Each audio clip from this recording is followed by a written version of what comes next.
need to place your bets again?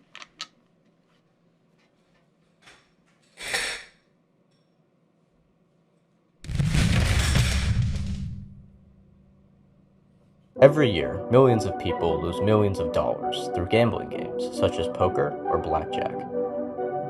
While this market has proven to entice and entertain us for centuries, it is obvious that these hobbies take a large toll on people's wallets. To try and combat this issue, we devised a method of improving people's blackjack skills by giving them real playing experience without risking their hard-earned money. An AI blackjack bot. To solve the problem of gambling and endless losses, we developed a model that helps people to get better at blackjack. Our version of the model plays a version of blackjack where cards are added back to the deck. This is to prevent the model from simply learning how to card count. To train a good model, we first created a neural network by having two different approaches. Approach number one was a neural network that was being trained by three different models.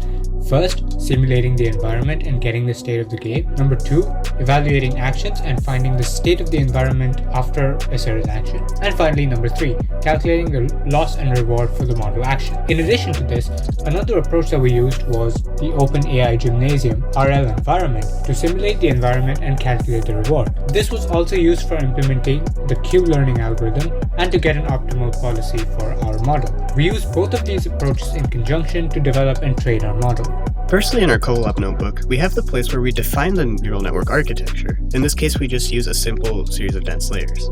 Next, we have three functions. One which gets the initial state for a blackjack game, one that calculates the loss from the output of the game given the action determined by the model, as well as the win score, and the third one which actually evaluates the action given by the model based on the initial state, and then calculates the corresponding losses based on the current hand, the winning score, and the model's confidence. We have our training script in which we train our model for 200 epochs, with each epoch having 100 batches and each batch having 100 games in it. And we essentially just create random initial state, evaluate the model's action, and then use that action to determine a loss, which we backpropagate to train the model. For our loss function, we had to create a combination of three functions.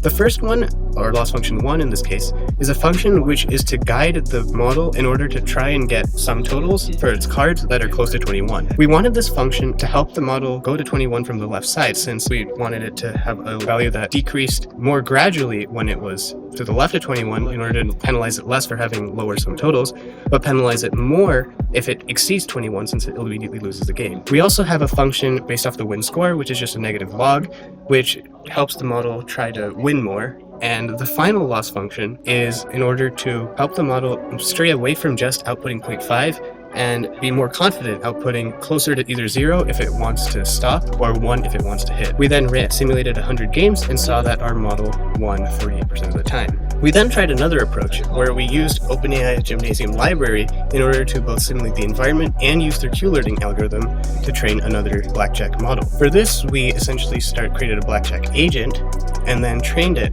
on the game in order to optimize based on the Q-learning algorithm. We can see here some of the important statistics, which is the training error, the duration of each of the games, and the episode rewards based on the actions by the policy model. Importantly, we can graph the policy, which basically shows us that for different combinations of player sum totals and the showing card of the dealer, whether the model decides to hit or stick based on the policy.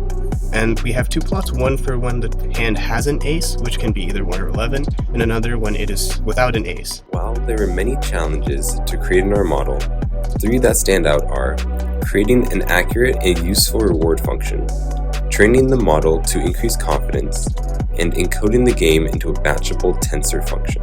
Since blackjack has an inbuilt sense of randomness due to the ability to hit and gain a random card, the model must make predictions based on limited amounts of information. One of these challenges then was to create a model that is good at predicting these unknowns, not just guessing on what to do. The confidence of the model was an important issue for us. We did not want the model to determine how it would play the game based on information that was similar. We wanted the model to have a great grasp of the game and be sure of its move. To do this, as part of the loss function, a penalty was added if the model outputted a number closer to 0.5. The third, and one of the hardest, challenges was attempting to encode a card game like blackjack into an abstract mathematical concept. Taking a game that is played with physical cards and turning it into a handful of calculations and equations was easier said than done.